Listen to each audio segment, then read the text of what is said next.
Si le secret de l'immortalité est encore trop bien gardé, celui de la longévité et du vivre mieux le plus tard possible commence à être dévoilé. Et l'alimentation en fait partie.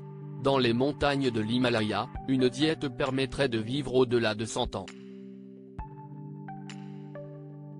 On le sait, la santé prend de plus en plus de place au cœur de préoccupations des Français.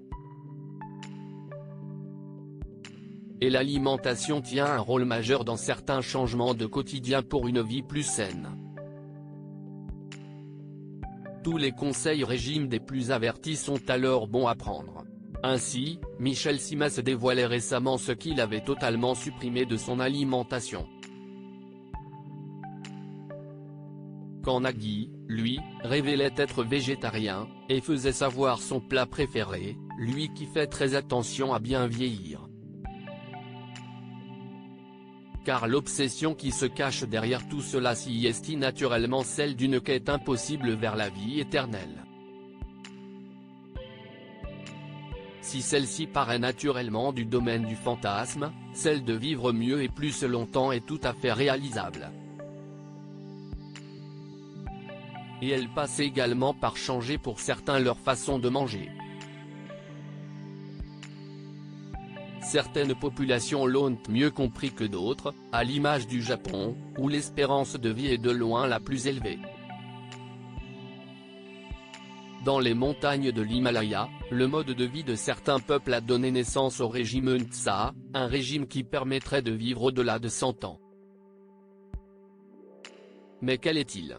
S'y estime Marie-Claire qui nous en dit plus sur ce régime qui tient son nom de la région Ntsa située au nord du Pakistan, où les habitants battent des records de longévité. Quel est le secret du régime Ntsa ?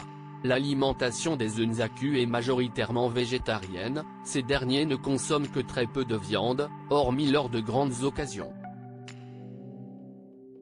L'idée est de consommer en majorité des céréales complètes comme l'orge, le millet, le sarrasin ou encore le froment, ainsi que des légumes consommés crus, ou encore des oléagineux et des fruits secs. Dans cette diète, pas de place au sucre ni aux aliments transformés. Et il est fait état de quelques périodes de jeûne. Tout comme pour les Japonais, les Nzaku ne chôment pas. Car si l'alimentation a eu une importance cruciale dans la bonne santé, l'activité physique n'est pas à dénigrer.